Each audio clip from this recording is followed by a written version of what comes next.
अली कुरान के साथ है, कुरान अली जैसा है, अली कुरान जैसा है, कुरान नूर तो अली नूर, कुरान हादी तो अली हादी, कुरान रहबर तो अली रहबर। मगर अल्लाह ने छोटा सा फ़र्क रख दिया, और फ़र्क ये है, अगर तुम कहो कुरान कुरान कुरान कुरान तो इबादत नहीं है, अगर तुम कहो अली अली अली तो इबादत है। कुरान का पढ़ना इबादत है, मगर कहो कुरान कुरान कुरान कोई इबादत नहीं, मगर कहो अली अली अली तो इबादत है। एक नुस्खा भी आपको दे दूं, दर अली पे आने वालों, बड़ी से बड़ी मुश्किल हो, यकीन कामिल से सातों आज़ा पाक हो, गुनाह से दूर हो, तस्बीह उठाएं, बड़ी से बड़ी मुश्किल 12,000 मरतबा कहें या अली या अली या अली या अली, मुश्किल खत्म हो जाएगी। इन साहब ने आकर कहा कि या अली, इतने सारे लोग आपसे आके सवाल पूछते हैं, इतने सारे लोग, कोई कुरान से पूछता है, कोई तौरेत से पूछता है, कोई इंजील से पूछता है, और कोई अपनी ज़बान में पूछता है, कोई किस ज़बान में पूछता है। या अली यहाँ सवाल पूछता है, वहाँ आपका जवाब तैयार होता है, वहाँ फ़ौरन आप जवाब दे देते हैं। या अली थोड़ा सोच लिया करें, थोड़ा देख लिया करें, थोड़ा पढ़ लिया करें। भाई हमारी रूटीन यही है ना, आप किसी भी फील्ड में एक्सपर्ट होंगे, कभी कोई आपसे सवाल पूछेगा, 1 का जवाब देंगे, 10 के जवाब देंगे, 50 के, बहुत आप माहिर होंगे, 100 के जवाब। कहीं ना कहीं आप कहेंगे भाई थोड़ा मुताला करके आऊँ, थोड़ा चेक करके आऊँ, थोड़ा डाउट हो रहा है, रीचेक करके आऊँ, कम से कम ये कहेंगे।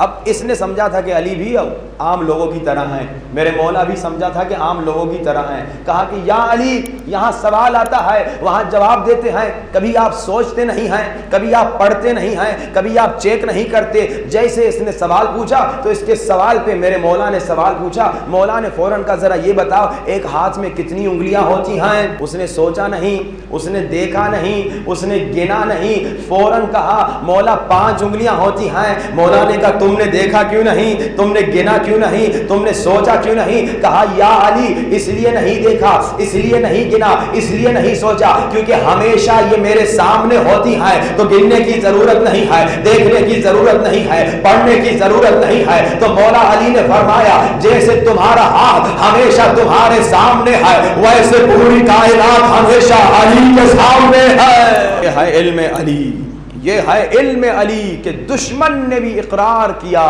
दुश्मन ने भी एतराफ़ किया कि इल्म नबी के वारिस हैं तो अली इब्ने अबी तालिब अलैहिस्सलातु वस्सलाम। कई वाक़यात किताबें भरी हुई हैं।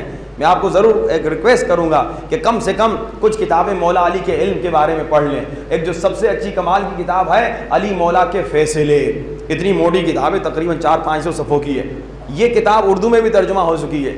ये जाके पढ़िए कि किस तरह से बड़े बड़े मुश्किल फ़ैसले पहलों के पास जाते थे, दूसरों के पास जाते थे, तीसरों के पास जाते थे, मगर जब जवाब नहीं मिलता था तो खलीफतुहु बिला फसल के दर पे आते थे। एक खातून का वाक़या है, उसके पास 2 लोग आए और 2 लोग उसे 100 दीनार देकर गए। कहा ये 100 दीनार अमानत रखो और तब हमें वापस देना जब हम दोनों वापस लेने आए, अकेला हम में से जो आया न देना। मोमिना ने अमानत रख ली। 100 दीनार बड़ी रकम थी, समझिए 1 लाख 10 लाख रुपया। गरीब खातून थी, मोमिना बेचारी, कोई बिजनेस नहीं था उसका, एक बहुत बड़ा रिस्क उसने किया।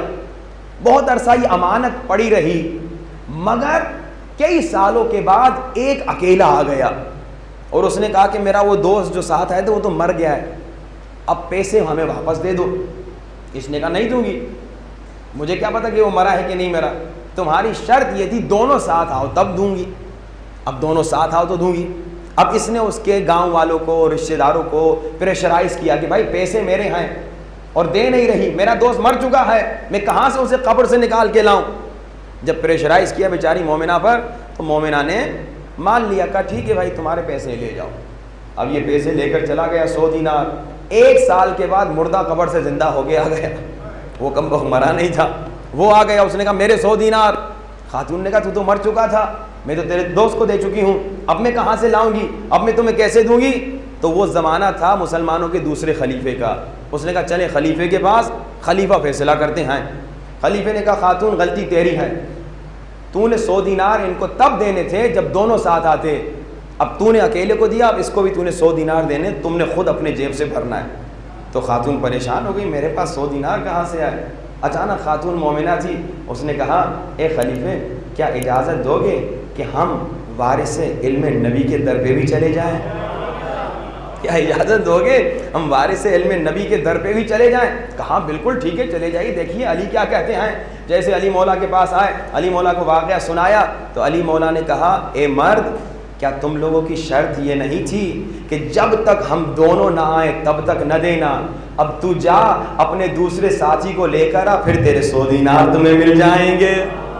तुम्हारी शर्त यही थी ना कि हमें तब देना जब हम दोनों साथ आए, और जब तक हम दोनों साथ न आए तब तक हमें न देना। तू जा अपने दोस्त को लेकर आ, तेरा 100 दीनार महफूज है।